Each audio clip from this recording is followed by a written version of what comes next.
अस्सलाम वालेकुम स्टूडेंट्स।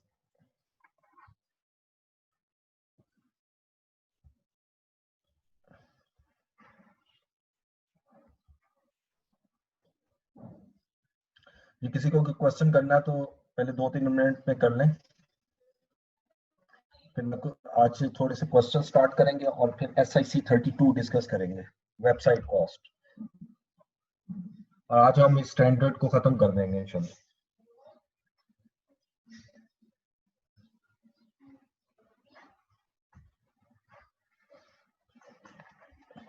जी शुरू करते हैं। फिर अगर आपका क्वेश्चन नहीं है, चलिए क्वेश्चन कोई हुआ आसद कर लीजिएगा। जी सर, जो क्वेश्चन नंबर 15 है इससे ऊपर वाला, उसका अगर 0.5 एक दफा दोबारा बता दें। जी मैं खोलता हूँ क्योंकि मेरे पास ये सिर्फ एक क्वेश्चन है, मैं खोल लेता हूँ। Question number 15।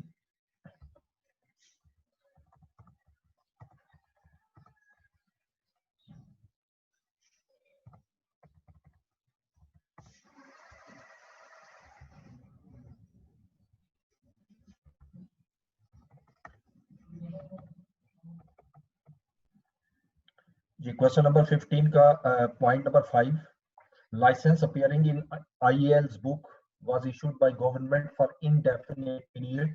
However, on January 2016, the government introduced a legislation under which the existing license would have to be renewed after 10 years. जी इसमें अब चूंकि पहले जो है लाइसेंस जो आ रहा है आपकी बुक में, उसकी जो कॉस्ट है 15 मिलियन है और इसकी एक्यूमुलेटेड अमोर्टाइजेशन ओपनिंग कोई भी नहीं है। क्यों? क्योंकि उससे पहले इनडेफिनिट यूजफुल लाइफ थी, लेकिन इस साल चूंकि लेजिस्लेशन आ चुका है और हम पढ़ चुके हैं उसमें स्टैंडर्ड में कि आपकी जो यूजफुल लाइफ है वो बेस करेगी आपकी लीगल लाइफ से, यानी उससे एक्सीड नहीं करनी चाहिए। तो लिहाजा अब हम इसको बिल्कुल अमोर्टाइज करेंगे और अमोर्टाइज करेंगे ओवर 10 ईयर पीरियड। लेकिन ये याद रखिएगा कि 1 जनवरी से आपका स्टार्ट हो रहा है और हमारा अकाउंटिंग ईयर क्लोज हो रहा है 30th जून को। यस, तो इसका मतलब 6 मंथ की अमोर्टाइजेशन आएगी, यानी 15 डिवाइडेड बाय 10, 1.5 पूरे साल की आ गई और हाफ ईयर की 0.75। ठीक है जी, थैंक यू सर। लेकिन अब ये स्टार्ट करते हैं एग्जांपल 16 ट्यूलिप लिमिटेड। इसमें थोड़ी सी करेक्शंस है, मतलब ये एरर्स वाला क्वेश्चन है, पास पेपर का क्वेश्चन है और अच्छा क्वेश्चन है छोटा सा। Draft financial statements of Tulip limited for the year ended 31 December 2017 show the following amounts: total assets, total liabilities और net profit for the year. ये तीन चीजें गिवन है। While reviewing the draft financial statements, following matters have been noted. TL commenced development of a new product on 1st January 2017. 1st January को उसने development start की. Following directly attributable cost have been incurred up to the launching date of 1st October 2017.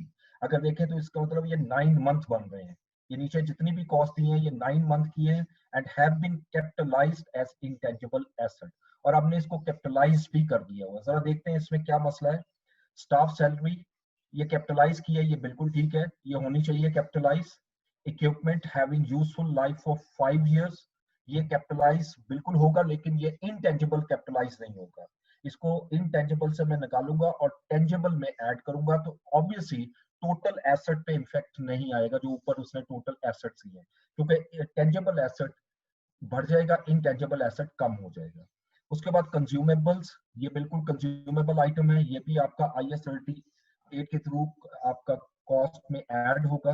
और consultant फी, क्योंकि ये आपने higher की है, consultant फी का वर्ड ये शो करता है कि आपने स्पेसिफिकली हायर की है, ये भी डायरेक्टली एट्रीब्यूटेबल कॉस्ट है, ये भी आप इसको कैपिटलाइज करोगे। तो सारा कैपिटलाइज ठीक किया हुआ है, सिर्फ दो इसमें इशू नजर आए हैं मुझे। एक तो इक्विपमेंट सेपरेटली कैपिटलाइज होगा एज अ PPE, और सेकंड ये है कि आपके ये जितने भी एसेट्स हैं, ये जो एक्सपेंसेस हैं, ये 9 मंथ के एक्सपेंसेस हैं। ठीक है, इसमें अब नीचे पढ़िएगा, the recognition criteria for capitalization of internally generated intangible asset was met on 1st March 2017. It means कि इसके अंदर जो जनवरी और फरवरी के एक्सपेंसेस हैं इसके अंदर इंक्लूड है, वो इंक्लूड नहीं होने चाहिए, वो प्रॉफिट एंड लॉस को चार्ज होने चाहिए, क्योंकि क्राइटेरिया 1 जनवरी को मीट नहीं कर रहा था। बेशक आपने प्रोडक्शन कमेंसमेंट की है डेवलपमेंट फेज की, लेकिन जब तक के क्राइटेरिया मीट नहीं होगा मैं कैपिटलाइज नहीं कर सकता। सो इट मींस कि ये जो एक्सपेंसेस कैपिटलाइज हुए हैं ये कैपिटलाइज 7 मंथ के होंगे, 9 मंथ के नहीं होंगे, ठीक है। 2 मंथ के एक्सपेंसेस ओवरस्टेट हुए होंगे। So all costs have been incurred evenly through during the period except equipment which was purchased specifically for this product on 1st January 2017। और ये जो आपका ऊपर दिया हुआ है इक्विपमेंट ये आपने 1st जनवरी को एक्वायर किया था। TL estimate that useful life of this new product will be 10 years। However, TL has not charged any amortization in 2017। ठीक है। अब इसका मतलब है कि साल के दरमियान कोई साल के एंड पे कोई एडजस्टमेंट नहीं की। जब ये वर्ड लिखा होता है अमोर्टाइजेशन रिकॉर्ड नहीं हुई, इसका मतलब कोई एडजस्टमेंट नहीं हुई, ठीक है। तो अब इसमें जो क्वेश्चन की रिक्वायरमेंट है वो यहाँ तो सिंपल नहीं लिखा हुआ, सीधा नीचे सॉल्यूशन दे रहा है, तो उसकी तरफ तो हम नहीं जा रहे। लेकिन बेसिकली उसमें ये पूछा है कि बताएं कि टोटल एसेट्स, टोटल लायबिलिटीज और नेट प्रॉफिट में क्या इफेक्ट आ रहा है। पहले में लगेगा ये क्वेश्चन जो हमने पढ़ा है इसमें लायबिलिटी पे तो कोई इफेक्ट नजर नहीं आ रहा, बड़ा क्लियर है, एसेट का इफेक्ट है। तो मैं दो चीजें कैलकुलेट करूंगा, इफेक्ट ऑन टोटल एसेट्स और इफेक्ट ऑन नेट प्रॉफिट। क्या ये नेट प्रॉफिट और टोटल एसेट इंक्रीज होंगे या डिक्रीज, ठीक है। इसको आसान तरीका करने का क्या है, 3 लाइनों 4 लाइनों में ये क्वेश्चन हो जाएगा।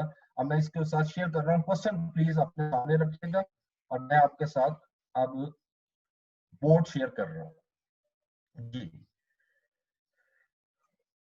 तो आज हमारा लेक्चर जो है वो 9 है, 24-20 और एग्जाम्पल हम कर रहे हैं इस वक्त, example number 16, example number 16। Okay, साथ साथ प्लीज इसको अंडरस्टैंड करना, मुश्किल नहीं है लेकिन थोड़ा सा टेक्निकल है, ख्याल करना। टोटल एसेट्स और नेट प्रॉफिट, ये दो चीजें ले रहा हूं क्योंकि लाइबिलिटी पे कोई इफेक्ट नहीं आ रहा। और नीचे एक स्टेटमेंट आप लिख देंगे कि there shall be no effect of the above adjustment on total liabilities which shall remain constant, ठीक है। और टोटल एसेट जो क्वेश्चन में दिए हुए हैं 31 दिसंबर 2017 के वो 2700 है, ये गिवन वैल्यू। और इसको मैं ये भी लिख सकता हूं अनएडजस्टेड, क्योंकि अब एडजस्टमेंट्स में करूंगा अनएडजस्टेड वैल्यू। टोटल एसेट्स दिए हुए 2700 मिलियन के और नेट प्रॉफिट गिवन है 398 मिलियन। और अगेन हम 2 डेसिमल तक कन्वर्ट कर लेते हैं और यहां लिखेंगे रुपीज इन मिलियन।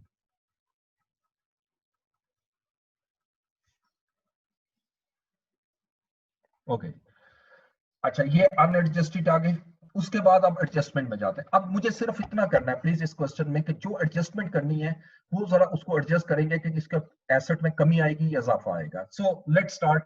जो पहला हिस्सा उसने दिया हुआ है 4 आइटम्स ही हैं, जिसमें एक आइटम इक्विपमेंट ऐसी है जिसका किसी किस्म का कोई इफेक्ट जो है इक्विपमेंट का वो आपका टोटल एसेट पे नहीं आएगा। क्यों? क्योंकि मैंने क्या करना है कि वो असल में इक्विपमेंट गलती से इंक्लूड हो गया इंटेंजिबल एसेट में से, ठीक है। और असल में ये हेड है प्रॉपर्टी प्लांट है इक्विपमेंट का। मैं ये अमाउंट जो गिवन है 360 मिलियन, मैं 360 मिलियन इंटेंजिबल एसेट से माइनस करूंगा और 360 million property plant and equipment में प्लस कर दूंगा, तो टोटल एसेट पर कोई इफेक्ट इस ट्रांजैक्शन का नहीं आएगा और लिहाजा मुझे यहाँ शो करने की जरूरत नहीं है। ना ही टोटल एसेट पे आएगा ना ही नेट प्रॉफिट पे आएगा। लेकिन इसकी डेप्रिसिएशन जो है वो चूंकि लिखा है अमोर्टाइजेशन रिकॉर्ड नहीं हुई, तो इसका मीनिंग हम ये लेते हैं साल के एंड पे कोई एडजस्टमेंट नहीं हुई। तो ये जो आपका इक्विपमेंट है इसको आपने एक्सपेंस आउट भी तो करना है, यानी डेप्रिसिएशन भी तो रिकॉर्ड करनी है। अच्छा, अब ये आपने बाय कब किया था 1 जनवरी 2017, यानी पूरा साल यूज हुआ। यानी प्रॉपर्टी प्लांट एंड इक्विपमेंट की जो डेप्रिसिएशन बनती है ना, डेप्रिसिएशन वो बनेगी कितनी जी, 360 मिलियन का एसेट है और 5 इयर्स लाइफ है। इसका मतलब है कि पूरे साल की डेप्रिसिएशन 72 मिलियन है। लेकिन अब ये याद रखिएगा ये जो पीरियड है ये मैं पूरी डिटेल आपको समझा रहा हूँ, बड़ा केयरफुली समझना है। 1 जनवरी 2017 से लेकर 31 दिसंबर 2017 तक। IAS 38 के मुताबिक अगर कोई भी आप टेंजिबल एसेट यूज करते हैं ड्यूरिंग द डेवलपमेंट फेज, अपने माइक ऑफ करें please. During the development phase, खास तौर पे मैं फेज की बात इसलिए कर रहा हूं कि जहां से कैपिटलाइजेशन क्राइटेरिया मीट हो रहा है, तो वो एक्सपेंस आउट नहीं होगा, वो इनटेंजिबल की कॉस्ट में ऐड होगा। अब वो पहले कैलकुलेट कर लेते हैं। 1 मार्च 2017 को मेरा क्राइटेरिया मीट हो रहा है, और यहां से लेकर आपका कंप्लीट कब हो रहा है ये प्रोजेक्ट, ये भी दिया हुआ है 1 अक्टूबर, लॉन्चिंग है 1 अक्टूबर को। अगर यहां से काउंट करें तो मंथ कितने बनते हैं इंक्लूडिंग मार्च और अप टू सितंबर, अक्टूबर शामिल नहीं होगा, ये 7 मंथ है। इसका मतलब ये हुआ कि 72 मिलियन जो डेप्रिसिएशन है, इसमें 7 मंथ की जो डेप्रिसिएशन है जो कि बनेगी 12,642 मिलियन की, ये ऐड होगी इंटेंजिबल एसेट में। और जो रिमेनिंग है 5 मंथ की डेप्रिसिएशन, यानी charge to profit and loss, charge to profit and loss. अब जो प्रॉफिट एंड लॉस को मैंने डेप्रिसिएशन चार्ज करनी है वो 72 into 5/12 which is equal to 30 million. तो मैं ये अमाउंट जो है ना इस वर्किंग के थ्रू, ये वर्किंग 1 का रेफरेंस देते हैं, ये वाली सारी, और इसको यहां ले आऊंगा और मैं लिखूंगा डेप्रिसिएशन ऑन इक्विपमेंट। पहला यहां आया। अच्छा, जब मैं डेप्रिसिएशन रिकॉर्ड करूंगा एज पर वर्किंग 1, जो प्रॉफिट एंड लॉस में आनी है वो 30 मिलियन है, ठीक है। अब 30 मिलियन की डेप्रिसिएशन मेरे प्रॉफिट को कम करेगी, क्योंकि जब मैं डेप्रिसिएशन रिकॉर्ड करूंगा, और 30 मिलियन की डेप्रिसिएशन से मेरे प्रॉपर्टी प्लांट एंड इक्विपमेंट की वैल्यू कम हो जाएगी। अब दूसरा क्वेश्चन ये होता है कि ये जो 42 मिलियन है इससे भी तो पीपीई की वैल्यू कम होगी। यस, बिल्कुल कम होगी, ये यहीं लिख रहा हूं मैं, ये 42 यहां से कम होगी, लेकिन कहां जा रही है, इंटेंजिबल एसेट में, यहां ऐड भी हो रही है, तो अल्टीमेट इफेक्ट इसका भी 0 हो रहा है। जो डेप्रिसिएशन आप कैपिटलाइज कर रहे हो उसका टोटल एसेट पे कोई इफेक्ट नहीं आएगा, ठीक है, क्योंकि वो एक एसेट कम होगा और दूसरा एसेट इंक्रीज हो जाएगा। ये तो पहली एडजस्टमेंट हमने की। अब दूसरी एडजस्टमेंट देखते हैं क्वेश्चन के मुताबिक। अब जो रिमेनिंग 3 एक्सपेंसेस हैं, क्यों, इक्विपमेंट तो मैंने निकाल दिया, अब जो रिमेनिंग 3 एक्सपेंसेस हैं, स्टाफ सैलरी, कंज्यूमेबल और कंसल्टेंट फी, ठीक है, ये बेसिकली है टोटल 9 मंथ के एज पर क्वेश्चन, क्योंकि 1 जनवरी से लेकर 1 अक्टूबर को, और इसमें जनवरी और फरवरी 2 मंथ ऐसे हैं जिस वक्त क्राइटेरिया मीट नहीं कर रहा था। क्राइटेरिया आपका मीट किया है 1 मार्च 2017 से। इसका मतलब कि जो 2 मंथ का जो आपके अमाउंट है वो आप उसको चार्ज करोगे प्रॉफिट एंड लॉस को, यानी वो आपने इंटेंजिबल एसेट से निकालना है और प्रॉफिट एंड लॉस में ट्रांसफर कर देना है। अब उसकी मैं वर्किंग बना रहा हूं आपके सामने, वर्किंग नंबर 2। जब मैं ये रीड कर रहा होता हूँ क्वेश्चन तो मेरे सामने होता है क्वेश्चन, इससे कोशिश करें कि आप अपने सामने रखा करें क्वेश्चन को जब मैं बोल रहा हूँ, क्योंकि स्लाइड सिर्फ आपको नजर आ रही होती है, ठीक है। अब वर्किंग 2 में देखें, अब हमने करना क्या है कि पहले इनटेंजिबल एसेट की जो एक्सपेंसेस है ना रिमेनिंग, वो कैलकुलेट कर लेते हैं, ठीक है। तो इनटेंजिबल एसेट कैपिटलाइज्ड, लेकिन टोटल जो कैपिटलाइज हुआ ना वो आपका क्वेश्चन के मुताबिक 692 था, ठीक है। इसमें से माइनस कर रहे हैं जो मैंने एडजस्टमेंट कर दी हुई है, ये 360 वाली, ये इंटेंजिबल एसेट से निकल गया और पीपी में ऐड हो गया और इवन इसकी डेप्रिसिएशन भी रिकॉर्ड हो गई। तो ये 360 की अमाउंट में यहां से माइनस कर देता हूँ। जरा कैलकुलेट कीजिएगा कितनी अमाउंट आई, 332, ठीक है। 332 की अमाउंट हमने कैपिटलाइज की है। अब ये जो 332 की अमाउंट है जो आपके सामने नजर आ रही है, कितने मंथ की है, ये 9 मंथ की है। मुझे इसमें से 2 मंथ का जो अमाउंट है वो चार्ज करना है प्रॉफिट एंड लॉस को, यानी वो इंटेंजिबल का हिस्सा नहीं होने चाहिए। Charge to profit and loss, अब वो कितनी अमाउंट आएगी जी, 332 इंटू 2/9, क्योंकि ये 9 मंथ के एक्सपेंसेस हैं। अब जरा कैलकुलेट कीजिएगा कितना आई अमाउंट,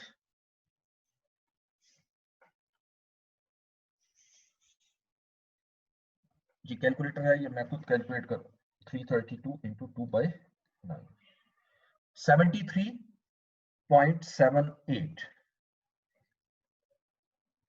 ठीक है। ये अमाउंट आपकी कैपिटलाइज नहीं होनी चाहिए थी, तो ये ओवर स्टेट हो गई थी। तो मैं यहां लिखूंगा इनटेंजिबल एसेट्स रिटन ऑफ, ये असल में राइट ऑफ किए, ये कैपिटलाइज नहीं होना चाहिए था। अब जब मैं इसको राइट ऑफ करता हूँ एज पर वर्किंग टू, जो अमाउंट आ रही है 73.378, ये मेरे इनटेंजिबल एसेट को कम कर रही है और प्रॉफिट एंड लॉस में चार्ज हो रही है एज एन एक्सपेंस। तो प्रॉफिट एंड लॉस में नेट प्रॉफिट भी 73.78 से कम हो जाएगा। जब ये दोनों एडजस्टमेंट करनी है, आप क्वेश्चन के मुताबिक देखें तो तीसरी एडजस्टमेंट कौन सी नजर आ रही है कि उसने कहा जी कि 1 अक्टूबर को हमारा लॉन्च हो चुका है, तो 1 अक्टूबर से लेकर 31 दिसंबर तक मैंने एमोर्टाइजेशन भी रिकॉर्ड करनी है। और उसने लिखा है TL estimates that useful life of this new product will be 10 years. However, TL had not charged any amortization in 2017. तो अब मैं amortization रिकॉर्ड करता हूं। तो amortization के लिए मुझे क्या करना पड़ेगा? सबसे पहले मुझे intangible asset की असल वैल्यू चाहिए। अब जरा कैलकुलेट करते हैं ये जितनी एडजस्टमेंट की हुई थी, ठीक है। तो intangible asset जो कैपिटलाइज हुआ है वो कितना है? मैं पूरी वर्किंग दोबारा बना रहा हूं, सारी गौर से देखिएगा। 692। इसमें जो जो एडजस्टमेंट हमने यहाँ की है वो ले आइएगा। एक तो 360 की अमाउंट चार्ज आपने करी transfer to property plant and equipment, ठीक है जी। ये अमाउंट आपकी कितनी बनी ट्रांसफर जो की आपने 360 मिलियन, वो इंटेंजिबल से निकल गया। सेकंड, आपने जो डेप्रिसिएशन रिकॉर्ड की थी पीपीई पर, जो आपने चार्ज करनी थी इनटेंजिबल एसेट को, ये देखिएगा 42 की अमाउंट, जो मैं सर्कल लगा रहा हूं, ये 42 की अमाउंट ऐड हो जाएगी डेप्रिसिएशन ऑन इक्विपमेंट, ठीक है। और रिमेनिंग जो डेप्रिसिएशन है वो हम प्रॉफिट एंड लॉस में लेके गए हैं। तो ये अमाउंट 42 कैपिटलाइज हो जाएगी इंटेंजिबल एसेट्स में। इसको कैपिटलाइज करने के बाद अब उस लास्ट अमाउंट जो है, ये जो चार्ज किया आपने प्रॉफिट एंड लॉस को, वो पहले कैपिटलाइज अमाउंट में शामिल थी, तो वो भी आप लेस करते हैं charge to profit and loss, वो जो 2 मंथ के, और वो ऑलरेडी कैलकुलेट हुए मेरे वर्किंग टू में 73.78, ये माइनस कर दीजिएगा। अब ये मेरी ओरिजिनल अमाउंट आ गई इनटेंजिबल एसेट की, जिस पर मैंने अमोर्टाइजेशन रिकॉग्नाइज करनी है। अब इसको अगर कैलकुलेट करें, 692 माइनस 360 प्लस 42 माइनस 73.78, तो ये अमाउंट कैलकुलेटर पे आ रही है 300.22, 300.22, ठीक है जी। अब इसकी अमोर्टाइजेशन रिकॉर्ड करेंगे हम, 30.22 की अमोर्टाइजेशन रिकॉर्ड करेंगे। और अमोर्टाइजेशन मैंने कितने पीरियड की लेनी है? 3 मंथ की, फ्रॉम अक्टूबर टू दिसंबर, क्योंकि मेरी डेवलपमेंट फेज जहां कंप्लीट हुई है वहां से अमोर्टाइजेशन स्टार्ट हो जाएगी। तो ये कैलकुलेट करते हैं, 300.22 डिवाइडेड बाय 10 years, उसकी लाइफ है, मल्टीप्लाई 3/12। अब इसको अगर कैलकुलेट करें, divided by 10 into 3/12, which is equal to 7.51, ठीक है जी। 7.51 की अमाउंट जो है वो मेरी अमोर्टाइजेशन की आ गई। और अमोर्टाइजेशन जब मैं रिकॉर्ड करूंगा तो ऑब्वियसली उसकी वजह से इनटेंजिबल एसेट भी कम हो जाएंगे। कितने से? 7.51, जिसकी वजह से टोटल एसेट पे भी इफेक्ट 7.51 आएगा। और नेट प्रॉफिट भी मेरा कम हो जाएगा क्योंकि मैं इसको एक्सपेंस रिकॉर्ड करूंगा, ठीक है। अब इसके बाद ये अमाउंट जो आई है, this is the amount which shall be shown in the statement of financial position. ये मेरी एडजस्टमेंट आ गई, एडजस्टेड अमाउंट, ठीक है। अब इसको कैलकुलेट करेंगे तो पहली वैल्यू कितनी आती है जी कैलकुलेटर पे? 2700 माइनस 30 माइनस 78.78 माइनस 7.51,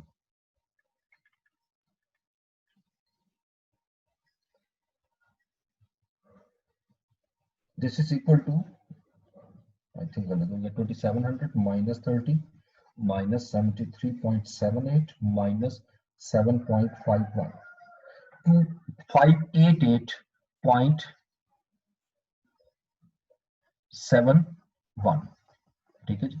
अब इसी तरीके से नेट प्रॉफिट की अमाउंट निकाल लेते हैं। और नेट प्रॉफिट की अमाउंट आ रही है मेरे पास लेस करके 286.71।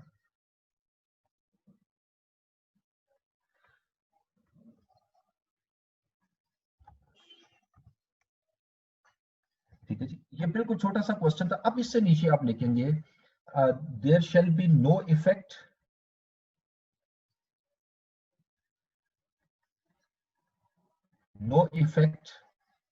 of above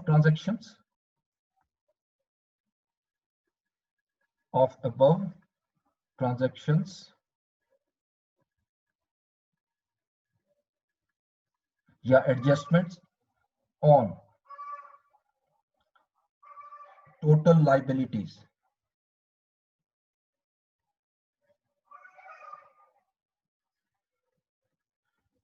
and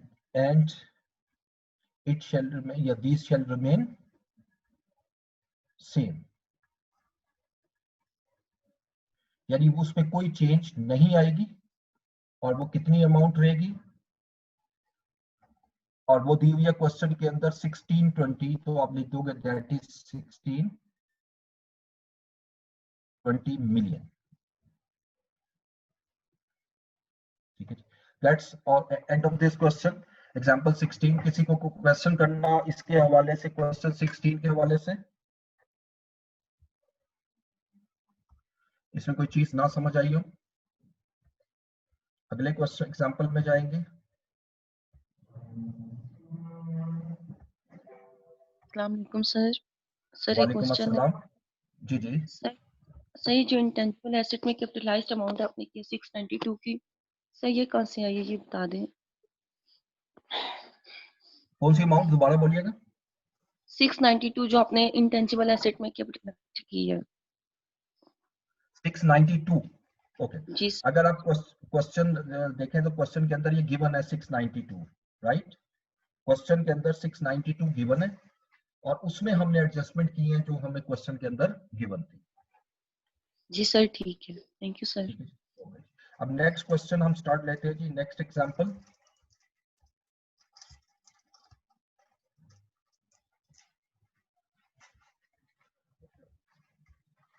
अच्छा जी, नेक्स्ट एग्जांपल मैं ओपन करता हूं।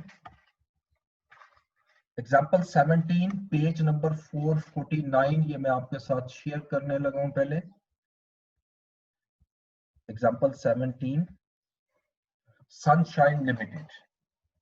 ठीक है, ये छोटा सा एक क्वेश्चन है, मेरा ख्याल है 8 मार्क्स का आया था पेपर में। On 1st July 2016, Sunshine Limited acquired 4 licenses, namely A, B, C, and D. हमने 4 लाइसेंस लिए हैं for a period of 10 years. Be careful, यहाँ पर जितना हमने स्टैंडर्ड पढ़ा है उसकी amortization का जो रूल पढ़ा है वो इस क्वेश्चन पे अप्लाई होना है। ठीक है, जो उसको मैं रिवाइज भी करूंगा और आप देख लीजिएगा।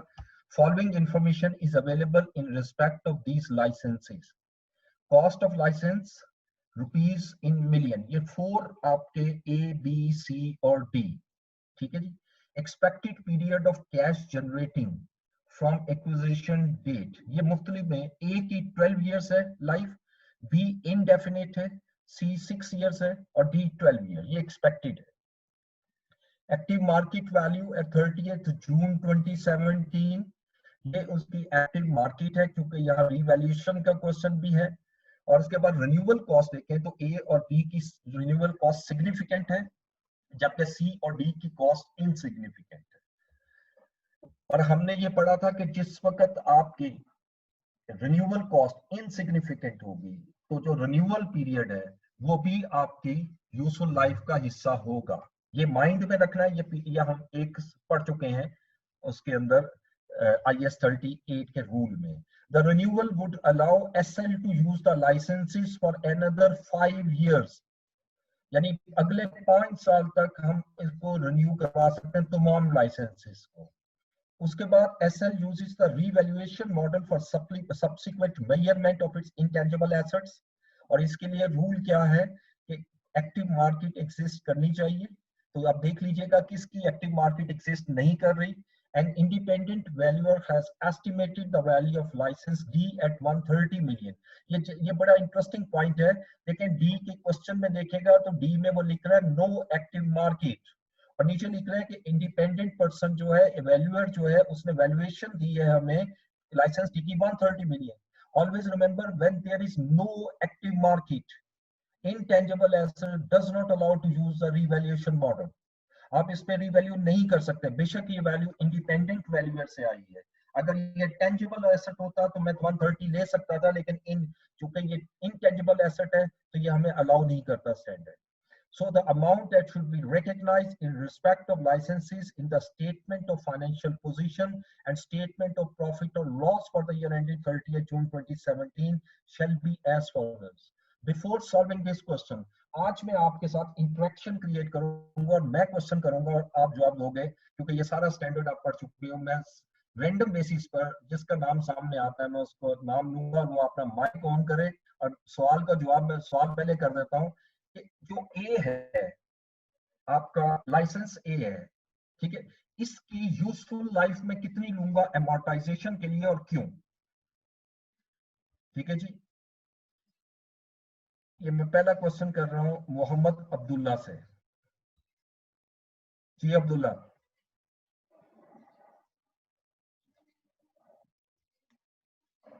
आप सुन रहे हैं अब्दुल्ला?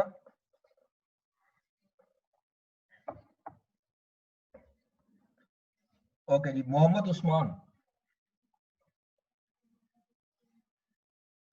मोहम्मद उस्मान सुन रहे हैं मुझे? जी सर, जी सर. जी बताइएगा कि ये जो लाइसेंस है इसकी अमोर्टाइजेशन कितने इयर्स पे लूं और क्यों, रीजन क्या है, स्टैंडर्ड हमें कहां ये चीज अलाउ करता है जो आप मुझे बताएंगे. Sir 200 I think sir 10 years के लिए होगा. ठीक है, रीजन क्या है? सर रीजन सर कोई बात नहीं, गलत होगा क्या हो गया यार, कोई मसला नहीं, सीखोगे इसी तरह सीखोगे ना. जी सर. थोड़ा सा मैंने अब जो थोड़ा सा ना, अब मैंने जो पहले तो हम लेक्चर दे रहा था, अब मैंने थोड़ा सा स्टाइल चेंज किया और आप लोगों को ज्यादा इन्वॉल्व करना है मैंने. जी सर. मुझे भी पता लगे ना, सोए तो नहीं हुए. नहीं सर. ओके चले, मैं आपको थोड़ा सा एक्सप्लेन कर देता हूँ, कोई बात नहीं. आपने बिल्कुल ठीक कहा, ए के लिए हम जो यूजफुल लाइफ यूज करेंगे वो 10 इयर्स यूज करेंगे. ठीक है, उसकी बेसिक रीजन क्या है, स्टैंडर्ड ने बड़ा क्लियरली कहा है कि आपकी जो लीगल लाइफ और useful life which ever is lower, यानी आपकी एमोर्टाइजेशन जो है वो लीगल लाइफ से एक्सीड नहीं करनी चाहिए. अब अगर मैं 12 इयर्स एस्टिमेट लगा रहा हूँ तो लीगल लाइफ सबसे ऊपर क्वेश्चन में आप देख सकते हो 10 इयर्स के लिए मैंने लाइसेंस लिया तो लीगल लाइफ 10 इयर्स हो गई, तो मैं 10 इयर्स से ज्यादा एक्सीड नहीं कर सकता एमोर्टाइजेशन. तो दैट्स गुड कि ए की एमोर्टाइजेशन 10 ईयर की बेसिस पर होगी. अब आते हैं जी बी की तरफ. बी के लिए मैं क्वेश्चन कर रहा हूं. हाँ जी मसूमा बतूल, आप बताइएगा. बी की ऊपर लाइफ दी हुई है इनडेफिनेट, तो बताइएगा क्या इसको एमोर्टाइज करना चाहिए या नहीं, और अगर करना चाहिए तो कितने पीरियड पे एमोर्टाइज करूं.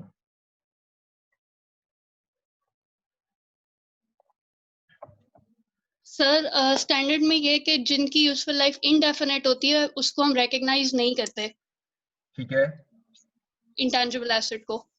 तो इट मींस कि आपका पॉइंट ऑफ व्यू है कि बी को आप नहीं करना चाहिए आपको. Yes sir. ओके फाइन, तो इसमें भी एक्सप्लेन कर देता हूं कि आपने स्टैंडर्ड की एक बात तो बता दी, दूसरी बात नहीं बताई. और इसमें यह भी लिखा हुआ था इनडेफिनेट जरूर है लेकिन इसकी लीगल लाइफ है. हर वो एसेट जिसकी लीगल लाइफ हो, चाहे वो आप ये कह रहे हो कि जी इनडेफिनेट पीरियड के टाइम के लिए मुझे उसका बेनिफिट मिलेगा, लेकिन आपकी लीगल लाइफ तक आप एमोर्टाइज कर सकते हो. सो याद रखिएगा कि बी को भी हम एमोर्टाइज करेंगे, राइट. बी भी ओके सर. हमारा एमोर्टाइज होगा, ये ज़हन में रखिएगा. उसके बाद नेक्स्ट आइएगा, नेक्स्ट में आप सी की तरफ आते हैं. ठीक है जी, सी. और सी का क्वेश्चन मैं किससे करूं जी. अब मैं फिर ओपन करता हूं और देखता हूं कौन मौजूद है. अब देखिए मैंने क्वेश्चन काम शुरू किया ना तो स्टूडेंट्स जो है ना वो कम हो गए, ये कमाल है. हाँ जी, ईमान तारिक मौजूद है.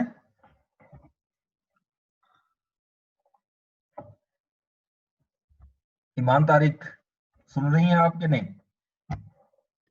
यस जी सर। ओके, अच्छा अब सी के मतलब मुझे बताइएगा, सी में आपको यूजफुल लाइफ दी हुई है वो 6 इयर्स है और लीगल लाइफ है 10 इयर्स, और इसका क्या आप मुझे एक्सप्लेन करेंगे, इसकी अमोर्टाइजेशन कितने इयर्स पे होनी चाहिए? सर 6 इयर्स पे ही, क्योंकि यूजफुल लाइफ तो ये जी, यूजफुल लाइफ ये है, और दूसरी हमने पढ़ा था कि यूजफुल लाइफ जो है वो एक्सीड नहीं करनी चाहिए किससे, आपकी लीगल लाइफ से। अब लीगल लाइफ है 10 ईयर और आपकी यूजफुल लाइफ है 6 ईयर, तो सिंपल रूल ये है विच एवर इज लोअर, जो कम है वो लोगे, ठीक है जी। अब इसका मतलब है कि सी को आप अमोर्टाइज करोगे 6 ईयर। मैंने यहाँ खुद एक पॉइंट छोड़ा है, वो मैं आगे डिस्कस करूंगा। नुमान मौजूद है, नुमान सुन रहे हैं आप? क्या हाल चाल है आपके?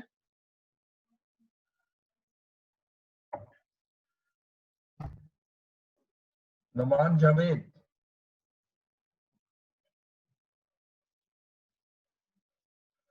ओके। मेरा ख्याल है वो कुछ स्टूडेंट जो है ना वो ऑन करके ना खुद इधर उधर हो जाते हैं, तो अच्छा आगे चलिएगा जी। अब अरसलान जफर मौजूद है? Arsalan Zafar, yes sir. हाँ जी, क्या हाल चाल है? ठीक है जी। सर अल्लाह का शुक्र है सर। अच्छा गुड, वेरी गुड। अच्छा लाइसेंस ये डी के बारे में जरा देखिएगा और मुझे बताइएगा कि इसको अमोर्टाइज करना चाहिए नहीं करना चाहिए, और अगर करना चाहिए कितने ईयर्स पे, क्योंकि इसकी जो यूजफुल लाइफ आपने डिटरमिन की है वो 12 ईयर्स है और जो आपका पीरियड ऊपर दिया हुआ है वो 10 ईयर्स है। सर ये 10 इयर्स पे होगा ना? 10 ईयर क्योंकि वो लो है, ठीक है, एग्रीड। अच्छा अब यस मेरी बात को गौर से सुनिएगा, सी और डी के हवाले से आप एक पॉइंट छोड़ गए हो, जिसकी वजह से आपका सी का आंसर तो चले इत्तेफाकन ठीक हो गया लेकिन डी का गलत हो गया। सुनिएगा, पहली चीज याद रखनी है, सबसे पहले आपने ये देखना है कि जो रिन्यूअल कॉस्ट है वो इनसिग्निफिकेंट है या नहीं, ठीक है जी। ये इनसिग्निफिकेंट है, ये कितने ईयर्स, कितनी अमाउंट है, सिर्फ 2 मिलियन। और जब स्टैंडर्ड में हमने ये पढ़ा था कि जब इनसिग्निफिकेंट रिन्यूएबल कॉस्ट है तो रिन्यूअल पीरियड में आप यूजफुल लाइफ में रिन्यूअल पीरियड भी ऐड करोगे। अब लीगल लाइफ मेरी 10 इयर्स है और 5 साल तक मैं और एक्सटेंड करवा सकता हूं, तो याद रखिएगा ये 15 इयर्स हो गया, ठीक है। ये इतना बात याद रखिएगा 15 इयर्स, और यहाँ कितने इयर्स आ रहे हैं? 6 year, which ever of these two amount is lower, तो ये 6 इयर्स पे करेंगे, ये तो आपका आंसर हो गया करेक्ट। लेकिन यहाँ प्रॉब्लम क्या आई, इसमें भी देखें तो 1 मिलियन की अमाउंट आपने पे करनी है विच इज अगेन इनसिग्निफिकेंट, ये 1 मिलियन अमाउंट भी इनसिग्निफिकेंट है। जब ये अमाउंट भी इनसिग्निफिकेंट है तो फिर इसका मतलब है कि जो लाइसेंस पीरियड है 10 ईयर, इसमें रिन्यूअल पीरियड पहले मैं ऐड करूंगा, तो इसका मतलब अब लीगल पीरियड मेरा 10 इयर्स नहीं है, 15 इयर्स है, और एक्सपेक्टेड कैश फ्लो कितना है? 12 इयर्स। तो इस टू अमाउंट इज लोअर, तो 12 इयर्स, तो आपका इस यहाँ पर अमोर्टाइजेशन 12 इयर्स पर होगी। आप लोग ये कर रहे हो कि आप सिर्फ 12 और 10 को कंपेयर कर रहे हो, विच इज राइट, लेकिन हर वो लाइसेंस जो कि रिन्यूएबल है और उसकी अमाउंट इनसिग्निफिकेंट है, उसके लिए आप 10 इयर्स नहीं लोगे लीगल लाइफ, उसमें आप इन 5 इयर्स को भी ऐड करोगे, यानी ये 15 इयर्स हो जाएगी, ठीक है। इसलिए जरा आज वो जो एक मैंने स्लाइड लिखी थी आपके पास होगी जिसमें यूजफुल लाइफ का जिक्र है, उसको अच्छी तरह एक दफा पढ़ना है, ये बिल्कुल आपको क्लियर हो जाएगा जो बात मैं कर रहा हूँ, ठीक है जी। सही। अब इस क्वेश्चन को सॉल्व करना है जी, कोई क्वेश्चन है तो आप पूछ सकते हैं, मैं सॉल्व करना शुरू करूंगा क्योंकि इसमें एक्सट्रैक्ट बनाने हैं। सर इसकी डी की जो है वो 12 ईयर होगी ना, 15 ईयर तो नहीं होगी ना? नहीं 12 लेंगे, जो which ever is lower, yes sir, yes sir. ठीक है। लेकिन सर मैं बता रहा हूँ कंपैरिजन पॉइंट में से ना, पहले आपने उसको 15 यस पे लेके सर, जाना, फिर इनमें से लोअर होगा ना वो आप लेंगे, agreed? Yes sir, yes sir, yes sir, agreed. Okay जी। अब इसको मैं शेयर करता हूँ आपके साथ स्लाइड, ये एग्जांपल है जी मेरे पास 17 I think, yes example number 17, example 17। अब इस क्वेश्चन की रिक्वायरमेंट में दो चीजें मांगी है उसने, एक तो स्टेटमेंट ऑफ कंप्रीहेंसिव इनकम में कितनी अमाउंट आएगी एज पर क्वेश्चन, और एक स्टेटमेंट ऑफ फाइनेंशियल पोजीशन में कितनी आएगी। तो हम यहाँ पहले एक्सट्रैक्ट लिख लेते हैं, सिर्फ इंटेंजिबल का लिखना है प्लीज, और कुछ नहीं, और रिवैल्यूएशन अगर आएगी तो वो लिखना है। Extract of statement of financial position as at year हमें गिवन है जी 30 जून 2017, 30 जून 2017। ये हम यहाँ पे इसको छोड़ देते हैं, और इसकी अमाउंट है रुपीज मिलियंस में, यस रुपीज इन मिलियन। अब थोड़ी सी स्पेस छोड़ देते हैं और इसके बाद हम नीचे आते हैं, extract from statement of comprehensive income for the year ended